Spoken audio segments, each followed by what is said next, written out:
Cette semaine qui vient de s'écouler, du 24 avril à aujourd'hui, nous sommes vendredi 2 mai, donc pratiquement terminé. 4 portes cosmiques se sont ouvertes en 7 jours. Mercure trigone Lilith, Uranus en Gémeaux, Lilith sur le grand attracteur, Mars trigone Lilith. Et hier soir, en clôture de cette semaine, la pleine lune de Vésac. Si vous avez ressenti quelque chose qui remontait ces derniers jours, une parole qui voulait sortir, une vérité qui pressait, une indignation qui ne se laissait plus calmer, une fatigue étrange, des mémoires anciennes qui refaisaient surface, parfois de très longtemps, des rêves marquants, ce n'était pas vous qui étiez instable. C'était le ciel qui ouvrait une porte. Et cette porte, elle ne s'est pas refermée derrière vous. Elle vient juste de s'ouvrir. Parce que ce qui s'est passé cette semaine, c'est l'activation d'un transit beaucoup plus long, 9 mois. 9 mois pendant lesquels une force ancienne traverse le ciel. Une force qui ne se courbe devant rien, qui ne demande pas la permission et qui réveille chez les femmes et chez les hommes ce qui a été enfoui depuis trop longtemps.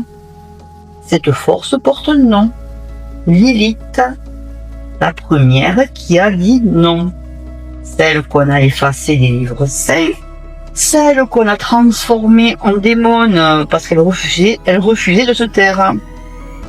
Elle marche dans le signe du Sagittaire depuis le 20 décembre dernier et elle n'en sortira que mi-septembre. Hier, dans l'analyse de la pleine lune de Vésac, je vous ai parlé d'Algol, l'étoile de Béduse en maison 8, le féminin sauvage, banni parce que trop puissant, trop libre, trop incontrôlable. Méduse et Lilith, c'est la même histoire. 2 figures du féminin qu'on a refoulées parce qu'ils faisaient peur. Et ce que la pleine lune de Vésac a éveillé hier dans vos profondeurs, c'est ça précisément que Lilith en Sagittaire va continuer de travailler pendant les prochains mois. Alors je vous le dis tout de suite, si vous voulez comprendre vraiment ce qui se joue pour vous, dans votre vie, dans votre corps, dans vos décisions, vous allez devoir rester avec moi jusqu'à la fin. Parce que cette vidéo, ce n'est pas un horoscope. C'est une carte. Et pour la lire, il vous faudra 3 clés. Votre soleil, votre ascendant et votre lune. Les 3. Pas 1 sur 3. Pas 2 sur 3. Les 3. Si vous n'écoutez qu'un seul des 3, vous n'aurez qu'un tiers de la lecture. Et un tiers, ce n'est pas une carte, c'est un brouillon. Restez, notez vos 3 signes et c'est bon. Allez, on y va. Pour comprendre ce qui vous traverse en ce moment, il faut d'abord comprendre qui elle est, Lilith. Le nom vient de l'hébreu ancien, la racine signifie nuit, la femme de la nuit. Mais bien avant la Bible, on la trouve déjà dans les tablettes sumériennes. 3000 ans avant Jésus-Christ. Une déesse démon, sensuelle, libre, dangereuse, pour ceux qui voulaient la dominer.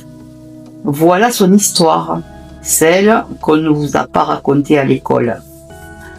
Selon les textes sacrés cachés, notamment le Zohar, Lilith était la première femme d'Adam. Pas Ève, Lilith. Créée en même temps que lui, de la même argile, ni avant ni après, égale.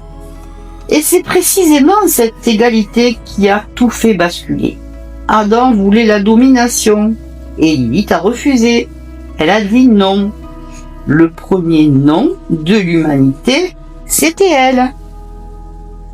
Elle a quitté le jardin, pas chassé, par choix personnel. Elle est partie et Dieu a créé Ève à sa place. Une seconde épouse, faite à partir d'une côte d'Adam, plus docile. Voilà l'histoire qu'on vous a cachée, qu'on vous a effacée.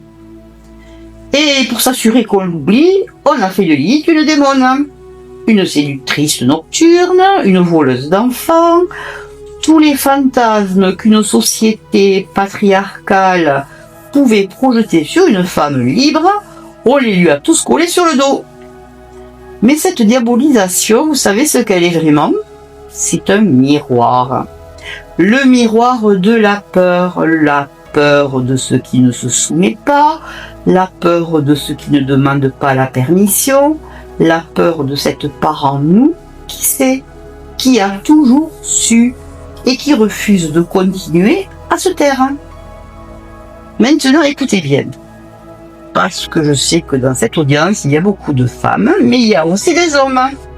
Et ce que je vais vous dire concerne autant les uns que les autres. Lilith n'est pas qu'une affaire de femmes. Lilith, c'est l'archétype universel de tout ce qui nous a été refoulé, réprimé, mis au silence pour rentrer dans le rang. Pour les femmes, oui, c'est la prophétesse intérieure, celle qui sait, celle qu'on a fait taire à force de calme-toi, ne fais pas d'histoire, sois sage. C'est aussi la lignée souvent transmise de mère en fille, de celles qui ont avalé leur vérité pour ne pas déranger. Pour les hommes, et là écoutez vraiment, c'est tout aussi puissant.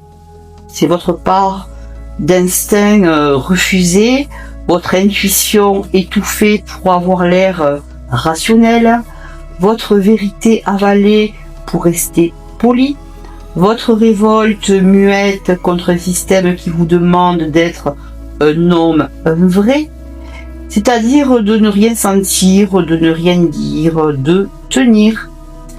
C'est aussi votre féminin intérieur, cette part sensible qu'on vous a fait honte de montrer, cette intuition qu'on vous a appris à ignorer. Tous nous avons une Lilith, tous nous avons une part d'ombre qui attend son heure, tous nous avons un nom sacré qui n'a jamais pu sortir. Et pendant 9 mois, cette part-là va se réveiller, que vous le vouliez ou non. Maintenant, deuxième question. Pourquoi le Sagittaire? Lilith change de signe tous les 9 mois environ. À chaque passage, elle réveille une zone différente de l'ombre humaine. Mais en Sagittaire, c'est particulier, très particulier. Le Sagittaire, c'est le signe de la quête de sens, de la vérité, du voyage initiatique, de la foi, de la philosophie, de ce qui dépasse les frontières mentales, frontières culturelles, frontières religieuses. Le Sagittaire ne se contente pas de petites vérités utilitaires. Il veut la vérité, celle qui change une vie. Alors imaginez Lilith, l'archétype du nom sacré, de la révolte juste, de la vérité refoulée, qui entre dans le signe de la vérité la plus haute. Vous comprenez ce que ça donne? Une prophétesse rebelle, une indignation sacrée, un cri qui traverse les frontières des dogmes, un refus du compromis sur le sens. Pendant 9 mois, vous allez vous surprendre à dire des choses que vous n'osiez pas dire, à refuser des situations que vous tolériez depuis des années, à sentir monter en vous une indignation qui ne se contente plus de murmurer. Il y a 3 points particuliers que Lilith va activer. 3 points cosmiques. Pas des planètes, quelque chose de plus grand. Le premier, à 14 degrés du Sagittaire, c'est ce qu'on appelle le grand attracteur. Une concentration de masse gigantesque à des centaines de millions d'années-lumière. Notre galaxie entière se déplace vers lui à plus de 600 km par seconde. Sans qu'on sache vraiment pourquoi, d'ailleurs. Astrologiquement, Le grand attracteur amplifie tout ce qu'il touche. À l'échelle cosmique, ce qui passe sur ce point devient impossible à ignorer. Le deuxième, à 27 degrés du Sagittaire, c'est le centre galactique, le trou noir supermassif au cœur de notre Voie lactée, 4 millions de fois la masse du Soleil. Étonnamment calme, photographié pour la première fois en 2022. Astrologiquement, c'est un portail, un point de transmission sacré. Les planètes qui le touchent deviennent les récepteurs d'une connaissance qui ne vient pas des livres. Une connaissance qu'on reconnaît instantanément. Je l'ai toujours su. Et le troisième, pas dans le Sagittaire, mais en face, dans le Bélier, c'est Eris, la planète naine de la discorde, la sœur d'Arès, celle qui a lancé la pomme d'or au banquet des dieux et déclenché la guerre de Troie. Pourquoi ? Parce qu'on ne l'avait pas invitée. Eris, c'est la sœur de Lilith, une autre exilée, une autre qui n'avait pas sa place et qui, par sa simple présence refusée, a fait basculer un monde. Pendant ce transit, ces 3 points vont entrer en dialogue avec Lilith. Et à chaque dialogue va marquer un moment clé. Restez avec moi, on y arrive. Maintenant, je vais vous donner le récit complet, en 3 actes, parce que ce transit n'est pas linéaire, il monte en puissance. Du 20 décembre 2025 au 14 février 2026. Quand Lilith était en Sagittaire, Saturne et Neptune sont encore en Poisson. Et le Poisson forme un carré au Sagittaire, une tension. Concrètement, Lilith arrive dans le brouillard. Vous vous souvenez de cette période ? Décembre, janvier, début février ? Cette sensation que les anciennes croyances se dissolvaient, que les certitudes s'effritaient, que vous ne saviez plus à quoi vous raccrocher, que la vérité semblait noyée dans tout un brouillard de discours, d'opinions, d'émotions confuses. C'était ça. Lilith dans le brouillard du Poisson. Le voile était encore baissé. Du 14 février au 30 juin 2026, et nous sommes maintenant en plein cœur de cette phase. Le 14 février, Saturne entre en Bélier. Le 20 février, conjonction historique Saturne-Neptune à 0 degré du Bélier. Et tout change. Le rêve prend forme, la structure s'installe, le Bélier est un signe de feu, comme le Sagittaire. Et entre Bélier et Sagittaire, il se forme un trigone, un aspect d'harmonie. Le feu commence à circuler. Lilith sort du brouillard. Et puis arrive la fenêtre que nous venons de traverser. Cette semaine cette semaine du 24 avril à aujourd'hui 2 mai. 4 portes en 7 jours. Je vous les redonne, pas pour la théorie, mais pour que vous puissiez relire ce que vous avez vécu. Les 24 et 25 avril, Mercure, la parole, a atteint 14 degrés du Bélier et a formé un trigone exact à Lilith. La parole qui dit ce qu'elle ne devait pas dire, le verbe qui sort du silence. Avez-vous remarqué ? Une conversation qui a soudain pris un autre tour, un message envoyé qu'on retenait depuis des semaines, quelque chose qui s'est dit par vous ou à vous et qui n'avait jamais été dit jusqu'à là. Le 26 avril, Uranus est entré en Gémeaux. L'axe Gémeaux-Sagittaire s'est activé. L'information éclatée d'un côté, la vérité profonde de l'autre. Une opposition d'axe qui va se déployer pendant 7 ans, mais qui s'est posée ce jour-là. Le 27 avril, Lilith est arrivée sur le grand attracteur.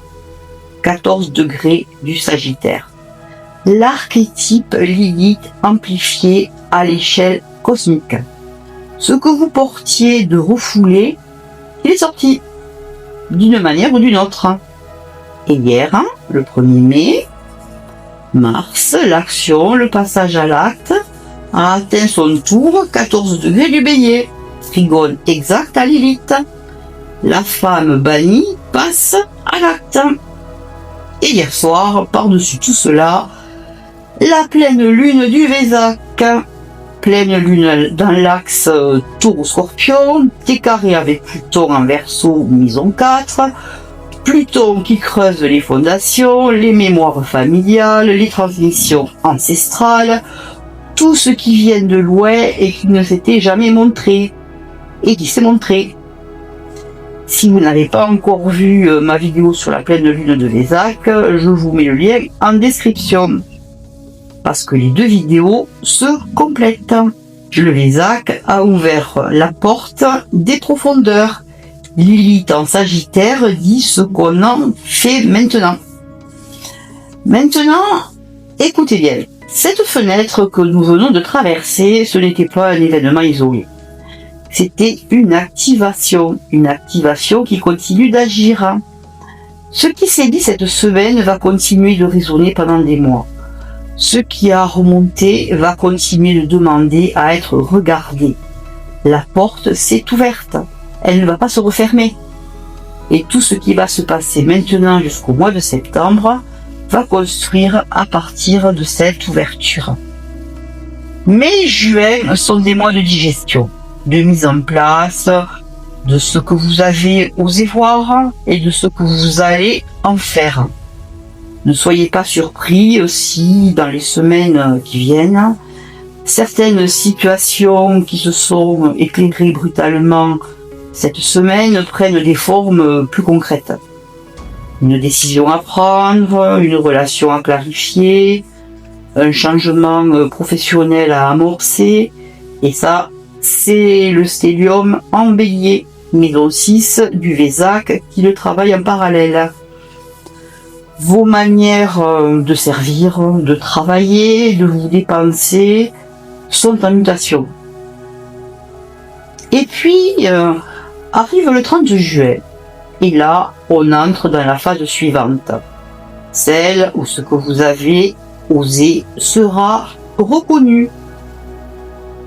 Hier, dans l'analyse du Vésac, je vous ai parlé du point de résolution du T carré, le milieu du ciel en Lion, Régulus, l'étoile royale, posée juste à côté. Le message, la sortie de la crise passe par un acte créateur, public, conscient, s'exprimer, créer, prendre sa place, assumer sa vocation.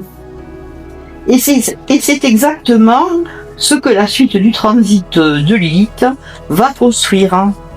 Parce que le 30 juin, Jupiter entre en Lion, sur le degré même de Régulus, sur le point de sortie du T carré du Vésac.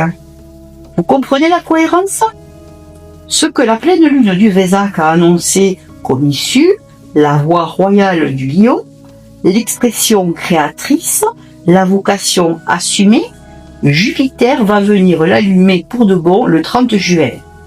Et au même moment, le trigone de feu avec Lilith en Sagittaire devient complet. Lion, Bélier, Sagittaire, les trois signes de feu en harmonie. Jupiter, Saturne, Neptune, Lilith. Un grand triangle qui porte ce qui a été semé pendant cette semaine d'avril. Ce qui a été refoulé pendant des années trouve maintenant à la fois sa vérité, Sagittaire, sa structure, Bélier, et sa légitimité, Lion. C'est le moment où ce que vous avez osé dire, osé faire, osé refuser au cours du printemps, commence à porter ses fruits. Et c'est là que commence la phase la plus intense du transit. Alors maintenant, du 30 juin au 16 septembre 2026. Le 30 juin, Jupiter entre en Lion. Trigone de feu, Lion Sagittaire complet. Jupiter, c'est la légitimité, le rayonnement, l'amplification bienveillante. Et là, écoutez bien, quelque chose change. Pendant la première moitié du transit, Lilith était l'exilée. La voix qui dérangeait, maintenant, avec Jupiter en Lion, elle est reconnue. Elle n'est plus dans l'ombre, elle est visible, elle est légitimée. C'est le moment où ce que vous avez osé dire, osé faire, osé refuser pendant les mois précédents commence à porter ses fruits. Puis vient le mois d'août. Et là, on touche au cœur initiatique de tout le transit. Du 2 au 11 août, Lilith forme un trigone exact avec Eris, à 25-26 degrés en feu mutable. Les deux exilés se rejoignent. Lilith, bannie du jardin, Eris, bannie du banquet. Deux féminins refusés qui se reconnaissent enfin. Et ce trigone, c'est de l'harmonie, pas de la guerre. La libération sans violence, la rébellion qui se transforme en évidence. Et puis le 20 août, notez bien cette date. Si vous ne devez retenir qu'une seule date de toute cette vidéo, c'est bien celle-là. Le 20 août 2026, Lilith arrive sur le centre galactique, à 27 degrés du Sagittaire.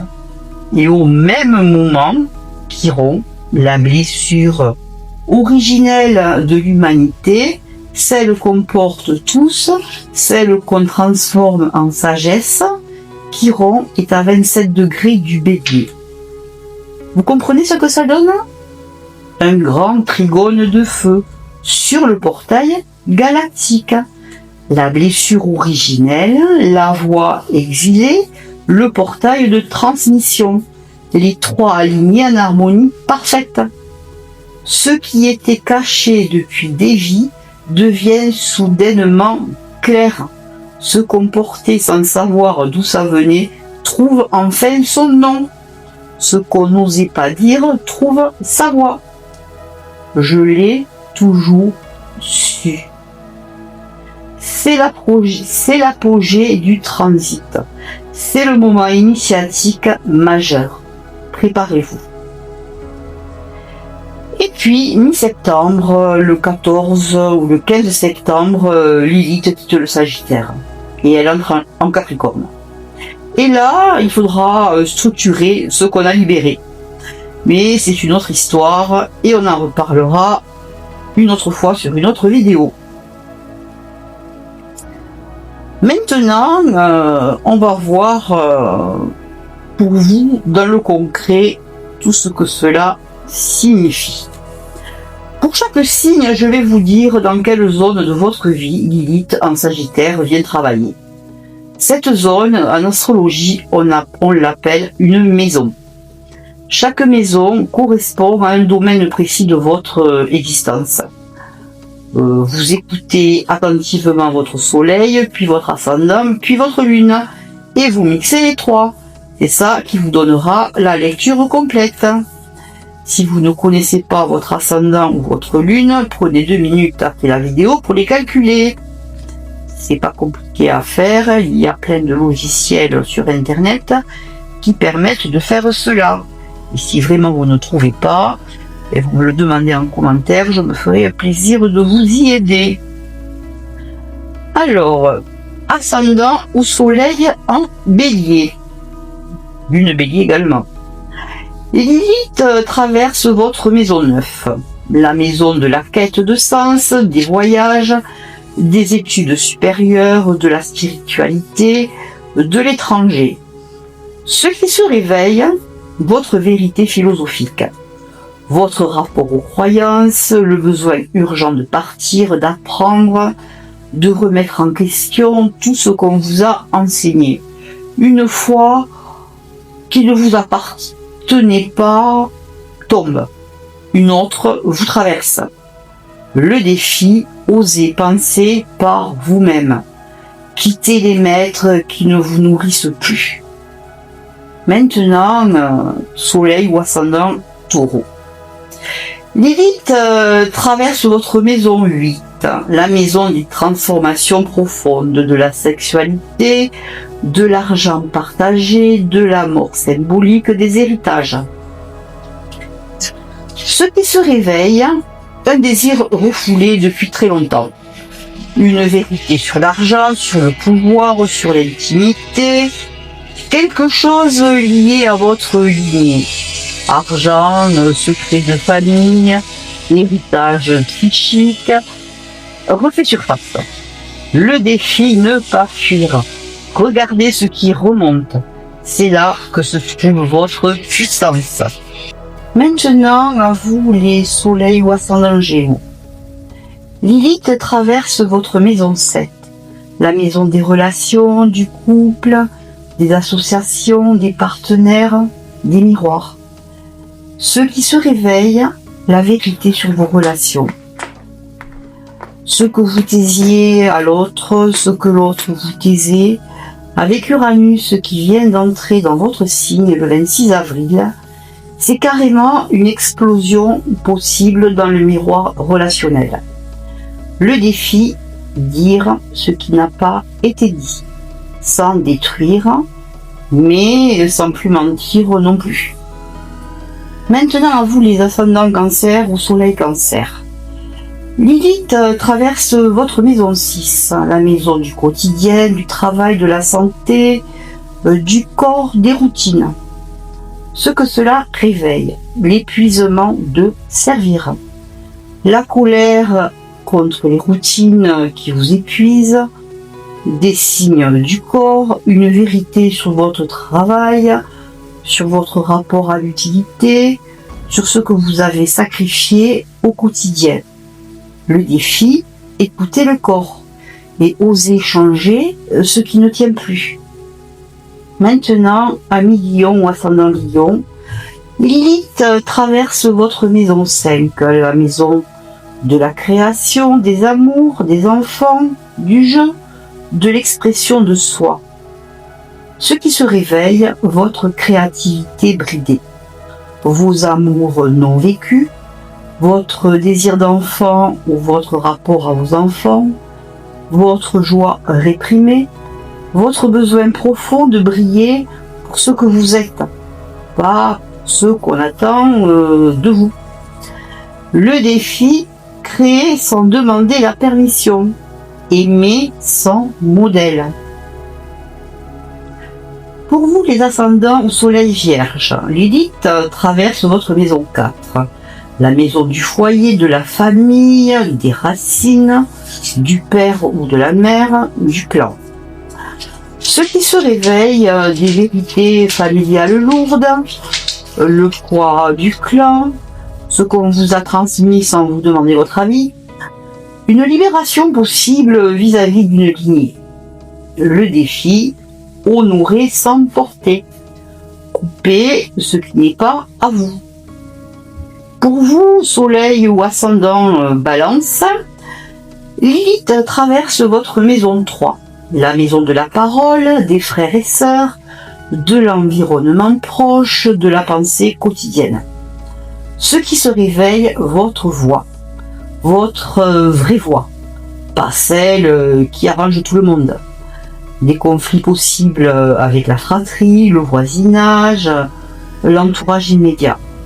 Une parole qui sort enfin. Le défi, oser dire, même si ça déplaît, même si ça fait des vagues. Pour vous les soleils ou ascendants Scorpion, Lilith traverse votre maison 2, la maison de l'argent, des ressources, des valeurs, du corps, de l'incarnation. Ce qui se réveille, votre rapport à la valeur, ce que vous valez. C'est pourquoi vous vous faites payer ou pas. Une révolte juste autour de l'argent, le refus de continuer à brader vos talents. Le défi, oser un prix juste, demander ce qui vous est dû. Pour vous, les soleils ascendants ou lune sagittaire, Lilith traverse votre maison 1. Votre identité, votre apparence, votre corps, votre incarnation. Pour vous, c'est en plein dans votre identité que ça se joue. Vous changez visiblement. Personne ne pourra l'ignorer. Ce qui se réveille, qui vous êtes vraiment, sans les filtres. La fin d'une persona, l'émergence d'une vérité incarnée. Le défi, assumer ce qui se révèle, même si ça éclabousse et si ça bouscule votre entourage.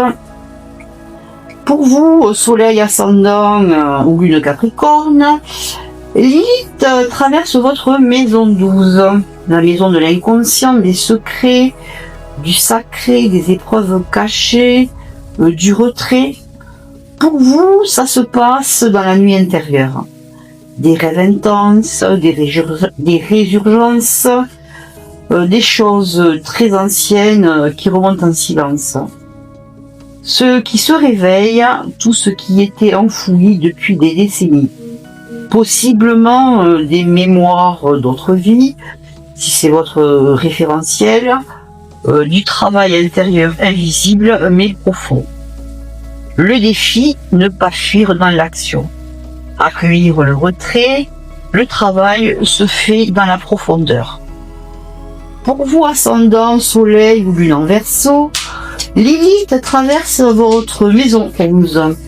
La maison des amitiés, des groupes, des projets collectifs, des idéaux. Ce qui se réveille, la vérité sur vos amitiés, sur les groupes auxquels vous appartenez, sur ce que vous portez comme idéal collectif. Des ruptures possibles, des révélations sur ceux qui sont vraiment vos alliés également. Le défi, choisir vos cercles avec lucidité. Quitter ceux qui ne vibrent plus juste avec vous, avec ce que vous êtes devenus. Pour vous, les soleils ascendants ou lune poisson, Lilith traverse votre maison 10, la maison de la vocation, de la carrière, du statut social, de l'image publique. Ce qui se réveille, votre vraie vocation, pas le job, pas le statut, la vocation. Un appel qui ne vous laisse plus en paix, possiblement un changement de cap professionnel ou une revendication publique de qui vous êtes vraiment. Votre défi, alignez votre image publique sur votre identité et votre vérité intérieure. Quittez les masques qui ne tiennent plus. Et n'oubliez pas, soleil plus ascendant plus lune. La lune, c'est votre intériorité, votre monde émotionnel, vos besoins profonds. Pour la lune, regardez la même grille. La maison où Lilith transite vous dira aussi où votre sensibilité va être touchée. Voilà, vous avez la carte, mais avant de vous laisser, je veux vous dire une dernière chose. Le mythe dit que Lilith est sortie du jardin, qu'elle a refusé la soumission et qu'elle est devenue, pour des millénaires, la figure de la peur. Mais on a oublié quelque chose. Sortir du jardin, ce n'était pas une chute, c'était un choix. Lilith n'a pas été chassée, elle est partie d'elle-même. Elle a préféré la liberté à la sécurité, la vérité au confort, elle-même au rôle qu'on voulait lui faire jouer. Et pendant ces 9 mois, du 20 décembre 2025 au 16 septembre 2026, c'est cette même question qui va se poser à vous. Pas exactement dans les mêmes termes, mais avec la même intensité. Où dans votre vie, êtes-vous encore dans un jardin qui n'est plus le vôtre? Ou acceptez-vous une soumission qui vous éteint? Ou taisez-vous une vérité qui vous étouffe? La vérité qui se réveille en vous pendant ces 9 mois ne se rendormira pas. elle ne peut plus. Le 20 août, sur le centre galactique, elle aura été transmise. Elle aura été reconnue. Elle aura été légitimée par votre propre conscience. Et après, il faudra vivre avec. Il faudra structurer, il faudra construire le nouveau jardin, le vôtre, cette fois, pas celui des autres. Ce sera le travail de Lilith en Capricorne à partir de septembre. Mais ça, je vous le raconterai dans une autre vidéo. Pour l'instant, ce que je vous demande, c'est ceci. Notez les dates clés à venir, le 30 juin, du 2 au 11 août et surtout, le 20 août. Soyez attentifs à ce qui remonte, soyez doux avec ce qui sort, mais ne le rendormez pas. Je suis désolée si durant cette vidéo, vous avez pu entendre ma chienne ronfler, mon chat faire les griffes ou miauler, et mon voisin sortir la scie sauteuse. Bienvenue dans la vraie vie. Voilà, c'était donc Françoise Anne. Je vous souhaite un excellent week-end à venir et à très vite pour la suite du voyage.